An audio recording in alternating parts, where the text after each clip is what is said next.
ಮೈ ನೀ vlog. So very good morning ಎಲ್ರಿಗೂ. ಇವತ್ತು ಮಾರ್ನಿಂಗಿಂದನೇ ವ್ಲಾಗ್ ಸ್ಟಾರ್ಟ್ ಮಾಡ್ತಾ ಇದ್ದೀನಿ. ಆ್ಯಕ್ಚುಲಿ ಇವತ್ತು ಎದ್ದಿದ್ದು ಬೇಗ, ಅಂದರೆ ಎದ್ದೊಳೋದು ಬೇಗ ಎದ್ಬಿಟ್ಟಿದ್ದೀನಿ. ಬಟ್ ಯಾಕೋ ಸ್ವಲ್ಪ ಲೇಸಿ ಫೀಲ್ ಆಗ್ತಾ ಇದೆ. ಅಂದರೆ 5:30ಗೆಲ್ಲ ಎದ್ದಿದ್ದೆ, ಬಟ್ ಸ್ಟಿಲ್ ಚಳಿ ಜಾಸ್ತಿ ಇದ್ದಿದ್ದರಿಂದ ಮನೆಯಿಂದ ಆಚೆ ಹೋಗಲಿಲ್ಲ.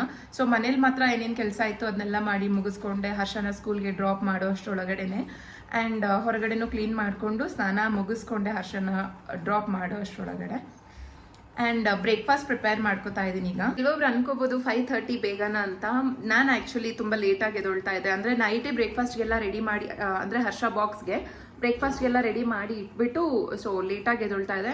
8 o'clock ಎದ್ದರೆ ಸೊ 6 o'clockಗೆ ಎದ್ರೂ ಅವ್ನ ಸ್ಕೂಲ್ ಟೈಮ್ಗೆ ಬ್ರೇಕ್ಫಾಸ್ಟ್ ಎಲ್ಲ ಪ್ರಿಪೇರ್ ಮಾಡಿ 8:15 ಅಷ್ಟರೊಳಗಡೆ ಎಲ್ಲ ನೋಡ್ಕೊತಾ ಇದ್ದೆ. ಬ್ರೇಕ್ಫಾಸ್ಟ್ ಎಲ್ಲ ಮಾಡಿ ಮುಗಿಸ್ಬಿಟ್ಟು ಆರಾಮಾಗಿ ಅವನ್ನ ಸ್ಕೂಲ್ಗೆ ಕಳಿಸ್ಕೊಡ್ತಾ ಇದ್ದೆ, ಅಂದರೆ ಬಿಟ್ಟು ಬರ್ತಾ ಇದ್ದೆ. ಸೊ ನನಗೆ ಅದು ಅಭ್ಯಾಸ ಆಗಿತ್ತು. ಸೊ ಬಟ್ ಈಗ ಸ್ವಲ್ಪ ರೊಟೀನ ಚೇಂಜ್ ಮಾಡ್ಕೊಂಡಿದ್ದೀನಿ. ತುಂಬ ಲೇಟಾಗಿ ಎದ್ದೊಳ್ತಾ ಇದೆ, ಬಟ್ ನನಗೆ ಅದು ಇಷ್ಟ ಆಗ್ತಾ ಇರಲಿಲ್ಲ. ಸೊ ಹಾಗಾಗಿ 5:30ಗೆ ಎದ್ದಿರೋದು ನನಗೆ ದೊಡ್ಡ ವಿಷಯನೇ.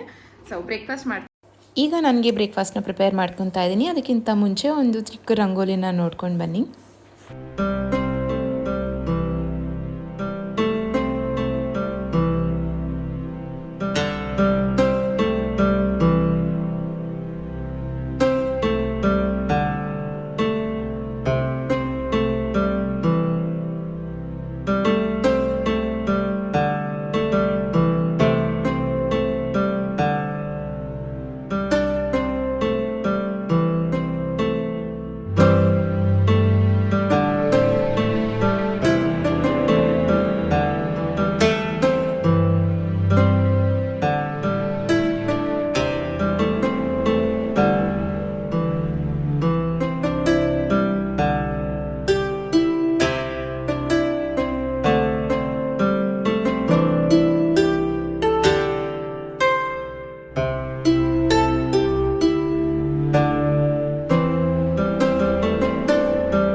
ಸೊ ಮಾರ್ನಿಂಗ್ ಬ್ರೇಕ್ಫಾಸ್ಟ್ಗೆ ಅಂತ ಮಸಾಲೆ ದೋಸೆನ ಮಾಡ್ಕೋತಾ ಇದ್ದೀನಿ. ಇದಕ್ಕೆ ಕಾಂಬಿನೇಷನ್ ಆಗಿ ಚಟ್ನಿ ಮತ್ತು ಆಲೂಗಡ್ಡೆ ಪಲ್ಯನ ಮಾಡ್ಕೊಂಡಿದ್ದೆ.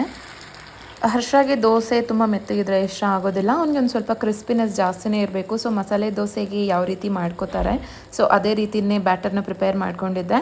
ಆ್ಯಂಡ್ ಕಲರ್ ಏನಾದರೂ ಜಾಸ್ತಿ ಬರಬೇಕು ಅನ್ನೋ ಥರ ಇದ್ದರೆ ಸ್ವಲ್ಪ ಸಕ್ಕರೆ, ಅಂದರೆ ಬ್ಯಾಟರ್ ಪ್ರಿಪೇರ್ ಅಂದರೆ ದೋಸೆ ಹಾಕೋದಕ್ಕಿಂತ ಮುಂಚೆ ಸ್ವಲ್ಪ ಸಕ್ಕರೆನ ಹಾಕಿ ಮಿಕ್ಸ್ ಮಾಡಿಕೊಂಡ್ರೆ ನಿಮ್ಗೆ ಒಳ್ಳೆ ಕಲರ್ ಬರುತ್ತೆ.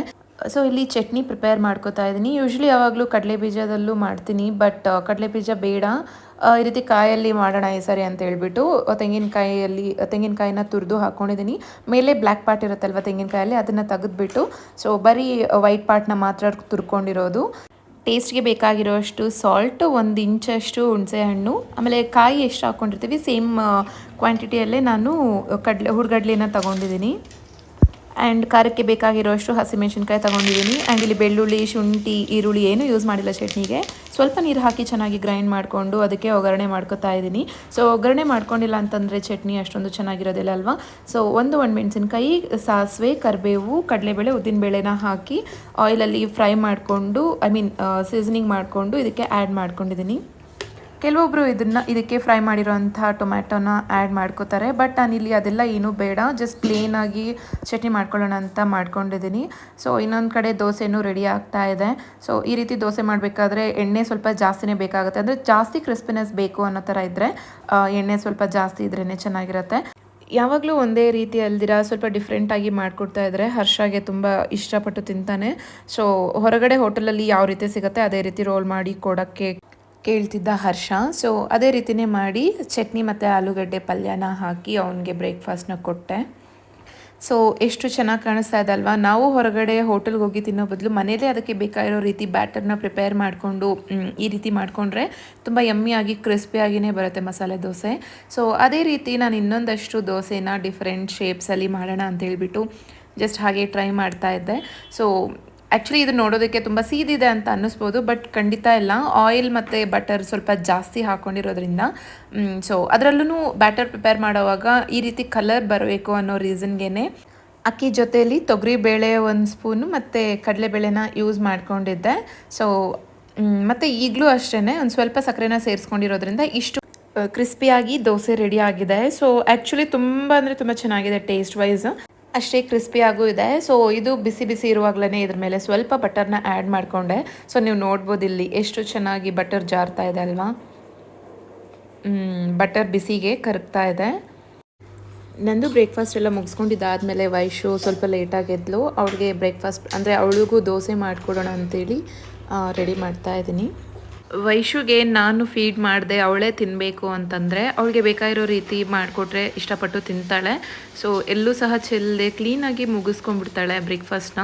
ಸೊ ಹಾಗಾಗಿ ಈ ರೀತಿ ಚಿಕ್ಕ ಚಿಕ್ಕದಾಗಿ ಕೆಲವೊಂದು ಸರಿ ಅವಳಿಗೆ ಡಿಫ್ರೆಂಟ್ ಶೇಪ್ಸಲ್ಲಿ ಬೇಕಾಗುತ್ತೆ, ಸ್ಕ್ವೇರ್, ಟ್ರಯಾಂಗಲ್, ಓವಲ್ ಶೇಪಲ್ಲಿ ಈ ಥರ ಎಲ್ಲ ಕೇಳ್ತಾ ಇರ್ತಾಳೆ. ಸೊ ಟಿ ವಿಯಲ್ಲಿ ಏನೇನು ನೋಡ್ತಿರ್ತಾಳೆ ಆ ರೀತಿ ಎಲ್ಲ ಮಾಡಿಕೊಡು ಅಂತ ಕೇಳ್ತಾಳೆ. ಅವಳಿಗೆ ಈ ರೀತಿ ಡೆಕೋರೇಟಿವ್ ಆಗಿ ಮಾಡಿಕೊಟ್ರೆ ಅವಳಿಗೆ ಇಷ್ಟ ಆಗುತ್ತೆ.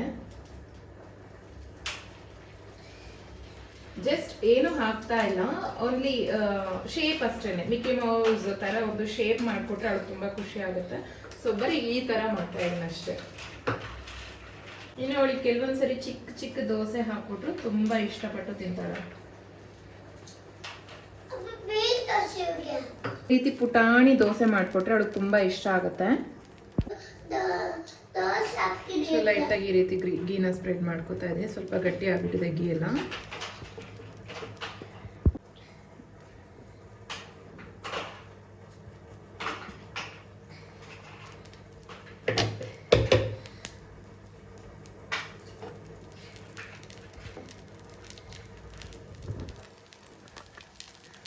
ಅವಳಿಗೆ ಗೀ ಈ ರೀತಿ ಸ್ಪ್ರೆಡ್ ಮಾಡಿ ಕೊಟ್ಟರೆ ತುಂಬ ಇಷ್ಟಪಡ್ತಾಳೆ. ಅಲ್ಲೇ ಆರಾಮಾಗಿ ತೆಗೆದ್ಬಿಡ್ಬೋದು. ನೋಡಿ ಬಂದ್ಬಿಡ್ತು ಆಲ್ರೆಡಿ. ಜಸ್ಟ್ ಈ ರೀತಿ ಪುಟಾಣಿ ದೋಸೆ. ಆ್ಯಕ್ಚುಲಿ ನನಗೂ ಈ ಥರ ಟೈನಿ ಆಗಿ ಮಾಡಿಕೊಂಡ್ರೆ ತುಂಬ ಇಷ್ಟ ಆಗುತ್ತೆ. ಅವಳಿಗೂ ಅದೇ ಅಭ್ಯಾಸ ಆಗಿದೆ. ಸೊ ಯಾವಾಗಲಾದರೂ ಅವಳೇ ಊಟ ಮಾಡಬೇಕು, ಅವಳೇ ಬ್ರೇಕ್ಫಾಸ್ಟ್ ತಿನ್ನಬೇಕು ಅಂತಂದರೆ ಈ ರೀತಿ ಪ್ರಿಪೇರ್ ಮಾಡಿಕೊಟ್ರೆ ಎಷ್ಟು ಬೇಕಾದರೂ ತಿನ್ಕೋತಾಳೆ. ಈಗಲೂ ಒಂದು ಸ್ವಲ್ಪ ಗೀನ ಸ್ಪ್ರೆಡ್ ಮಾಡ್ಕೋತಾ ಇದ್ದೀನಿ. ತುಪ್ಪ ಇಷ್ಟ ನನಗೆ, ಅವಳಿಗೆ ತುಂಬ ಇಷ್ಟ. ಆ್ಯಕ್ಚುಲಿ ಹರ್ಷ, ನಾನು, ಮುನಿ ಮತ್ತು ವೈಶು ತುಂಬ ತುಪ್ಪ ತಿಂತೀವಿ. ಬಟ್ ಅದೇ ಮುರಳಿ ಮಾತ್ರ, ನನ್ನ ಮೈದ ಮಾತ್ರ ಅಷ್ಟೊಂದು ತುಪ್ಪ ತಿನ್ನೋದಿಲ್ಲ. ಅವನಿಗೆ ತುಪ್ಪ ಇಷ್ಟನೇ ಆಗೋದಿಲ್ಲ first of all. Tiny dosa ಎಷ್ಟು ಚೆನ್ನಾಗಿರುತ್ತೆ, ಪುಟಾಣಿ ದೋಸೆ. ನನಗಂತೂ ತುಂಬ ಇಷ್ಟ ಈ ರೀತಿ ಮಾಡಿಕೊಂಡ್ರೆ. ಬಟ್ ಇಷ್ಟು ಚಿಕ್ಕದಾಗಿ ಮಾಡ್ಕೊಂಡು ಕುತ್ಕೊಳ್ಳೋದಕ್ಕೆ ಪೇಷನ್ಸ್ ಇರೋದಿಲ್ಲ ನನಗೆ. ಕೆಲವೊಂದ್ಸರಿ ಅಷ್ಟೊಂದು ಪೇಷನ್ಸ್ ಆಗಿ ಮಾಡೋಕ್ಕೆ ಆಗೋದಿಲ್ಲ. ಸೊ ಹೀಗಿದೆ ದೋಸೆ. ಪುಟಾಣಿ ದೋಸೆ ರೆಡಿ ಆಯಿತು ವೈಷುಮಗೆ. ಬ್ರೇಕ್ಫಾಸ್ಟ್ ಮುಗೀತು.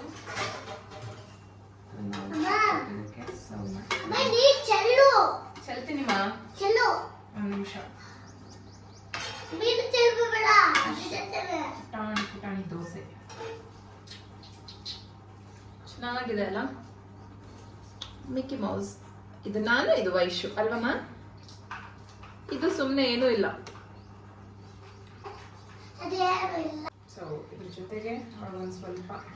ಜೇನುತುಪ್ಪ ಅಲ್ವಾ, ಸ್ವಲ್ಪ ಕೈ ತಾಕಿ ಏನಾದರೂ ಬಿದ್ರೂ ಅವಳು ತುಂಬ ಸರಿ ಎತ್ಕೊತಾ ಇರ್ತಾಳೆ. ಸೊ ಅದೇನಾದ್ರು ಚೆಲ್ಬಿಡ್ತಾಳೆ ಅಂತ ನಾನೇ ತುಂಬ ಟೈಟಾಗಿ ಕ್ಲೋಸ್ ಮಾಡಿಬಿಟ್ಟಿದ್ದೀನಿ ಲಿಡ್ನ. ನನಗೆ ಓಪನ್ ಮಾಡೋಕ್ಕಾಗ್ತಾ ಇಲ್ಲ ಅದು.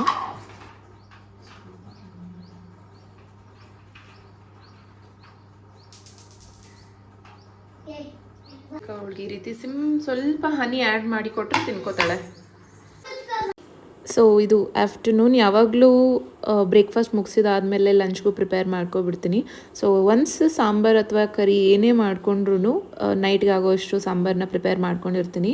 ಸೊ ಇಲ್ಲಿ ಚಿಕನ್ ಗ್ರೇವಿನ ಮಾಡ್ಕೋತಾ ಇದ್ದೀನಿ. ಸೊ ಫಸ್ಟು ಆಯಿಲ್ ಹಾಕ್ಕೊಂಡು ಅದಕ್ಕೆ ಚಕ್ಕೆ, ಲವಂಗ, ಏಲಕ್ಕಿನ ಹಾಕಿ ಸ್ವಲ್ಪ ಬಿಸಿ ಆದಮೇಲೆ, ಅದೆಲ್ಲ ಸ್ವಲ್ಪ ಫ್ರೈ ಆದಮೇಲೆ ಈ ರೀತಿ ಚಿಕ್ಕದಾಗಿ ಚಾಪ್ ಮಾಡ್ಕೊಂಡಿರೋವಂಥ ಈರುಳ್ಳಿನ ಆ್ಯಡ್ ಮಾಡ್ಕೋತಾ ಇದ್ದೀನಿ.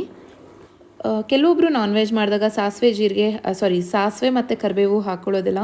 ಬಟ್ ನನಗೆ ಇಷ್ಟ ಆಗುತ್ತೆ. ಸೊ ಹಾಗಾಗಿ ನಾನು ಯಾವುದೇ ನಾನ್ ವೆಜ್ ಸಾಂಬಾರು ಮಾಡಿದ್ರು, ಬಿರಿಯಾನಿ, ಗ್ರೇವಿ ಏನೇ ಮಾಡ್ಕೊಂಡ್ರೂ ಸಾಸಿವೆ ಮತ್ತು ಕರಿಬೇವು ಎರಡನ್ನೂ ಆ್ಯಡ್ ಮಾಡ್ಕೊತೀನಿ. ಸೊ ಆ ರೀಸನ್ಗೆ ಕರಿಬೇವು ಇಲ್ಲಿ ಆ್ಯಡ್ ಮಾಡ್ಕೊಂಡಿರೋದು. ಮತ್ತು ಸ್ವಲ್ಪ ಕಸ್ತೂರಿ ಮೇಥಿ ಹಾಕಿದ್ದೀನಿ. ಆ್ಯಂಡ್ ಇಲ್ಲಿ 1 kg ಅಷ್ಟು ಚಿಕನ್ನ ಹಾಕ್ಕೋತಾ ಇದ್ದೀನಿ. ಚೆನ್ನಾಗಿ ವಾಶ್ ಮಾಡಿಟ್ಕೊಂಡು ಅದಕ್ಕೇ ಆ್ಯಡ್ ಮಾಡ್ಕೋತಾ ಇದ್ದೀನಿ. ಚಿಕನ್ನ ವಾಶ್ ಮಾಡ್ಕೊಳ್ಳೋವಾಗ ಸ್ವಲ್ಪ ಅರಿಶಿನ ಸ್ವಲ್ಪ ಉಪ್ಪನ್ನ ಹಾಕಿ 2 ಟೈಮ್ಸ್ ಅದನ್ನು ಕ್ಲೀನಾಗಿ ವಾಶ್ ಮಾಡ್ಕೊಂಡಿರ್ತೀನಿ. ಸೊ ಅದನ್ನು ಇಲ್ಲಿ ಆ್ಯಡ್ ಮಾಡಿಕೊಂಡು ಚೆನ್ನಾಗಿ ಮಿಕ್ಸ್ ಮಾಡ್ತಾ ಇದ್ದೀನಿ. ಈಗ ಇದಕ್ಕೆ ಒಂದು 1/4 ಟೀ ಸ್ಪೂನಷ್ಟು ಅರಿಶಿನ ಆ್ಯಂಡ್ ಟೇಸ್ಟ್ಗೆ ಬೇಕಾಗಿರೋಷ್ಟು ಸಾಲ್ಟ್ನ ಇವಾಗಲೇ ಆ್ಯಡ್ ಮಾಡಿಕೊಂಡು ರುಬ್ಬಿಟ್ಕೊಂಡಿರೋಂಥ ಮಸಾಲೆನ ಇಲ್ಲಿ ಆ್ಯಡ್ ಮಾಡಿ ಪೀಸಸ್ಗೆಲ್ಲ ಚೆನ್ನಾಗಿ ಹಿಡಿಯೋ ರೀತಿ ಮಿಕ್ಸ್ ಮಾಡ್ಕೊತಾ ಇದ್ದೀನಿ. ಸೊ ರುಬ್ಬೋದಕ್ಕೆ ಒಂದು ದೊಡ್ಡ ಸೈಜ್ ಈರುಳ್ಳಿ, ಒಂದು ದೊಡ್ಡ ಸೈಜ್ ಟೊಮ್ಯಾಟೊ, ಖಾರಕ್ಕೆ ಬೇಕಾಗಿರೋಷ್ಟು ಹಸಿಮೆಣ್ಸಿನ್ಕಾಯಿನ ಆ್ಯಡ್ ಮಾಡ್ಕೊಂಡಿದ್ದೀನಿ. ಒಂದು 7ರಿಂದ 8 ಹಸಿಮೆಣ್ಸಿನ್ಕಾಯಿನ ಆ್ಯಡ್ ಮಾಡ್ಕೊಂಡಿದ್ದೀನಿ. ಆ್ಯಂಡ್ ಒಂದು ಕೈ ಹಿಡಿಯೋಷ್ಟು ಪುದೀನ, ಒಂದು ಕೈ ಹಿಡಿಯೋಷ್ಟು ಕೊತ್ತಂಬರಿ ಸೊಪ್ಪನ್ನ ಹಾಕಿ ಇಲ್ಲಿ ಚೆನ್ನಾಗಿ ಪೇಸ್ಟಾಗಿ ಗ್ರೈಂಡ್ ಮಾಡ್ಕೊಂಡಿದ್ದೀನಿ. ಸೊ ಶುಂಠಿ ಬೆಳ್ಳುಳ್ಳಿ ಪೇಸ್ಟ್ನ ಸಹ ಆ್ಯಡ್ ಮಾಡಿಕೊಂಡು ಗ್ರೈಂಡ್ ಮಾಡ್ಕೊಂಡಿರೋವಂಥದ್ದು. ಸೊ ಚಿಕನ್ಗೆ ಬೇಕಾಗಿರೋಷ್ಟು ನೀರನ್ನ ಆ್ಯಡ್ ಮಾಡಿಕೊಂಡು ಚೆನ್ನಾಗಿ ಬಾಯ್ಲ್ ಮಾಡಿಕೊಂಡು ಕುಕ್ ಮಾಡಿಕೊಂಡ್ರೆ ಚಿಕನ್ ಗ್ರೇವಿ ರೆಡಿ ಆಗಿದೆ. ಸೊ ನಾನು ಆಲ್ರೆಡಿ ಇಂದಿನ ದಿನವೇ ಹೇರ್ ಫಾಲ್ ಅಥವಾ ಹೇರ್ ಫಾಲ್ ಕಂಟ್ರೋಲ್ ಆಗೋದಕ್ಕೆ ಅಂತೇಳ್ಬಿಟ್ಟು ಒಂದು ಸ್ಮೂದಿ ಪ್ರಿಪೇರ್ ಮಾಡ್ಕೊಳ್ಳೋದಕ್ಕೆ ಡ್ರೈ ಫ್ರೂಟ್ಸ್ನೆಲ್ಲ ಸೇರಿಸ್ಕೊಂಡು ನೆನೆಸ್ಕೊಂಡಿದ್ದೆ ಅಲ್ವಾ. ಸೊ ಅದು ಓವರ್ ನೈಟ್ ಸೋಕ್ ಮಾಡಿ ಮಾಡ್ಕೊಳ್ಳೋವಂಥದ್ದು.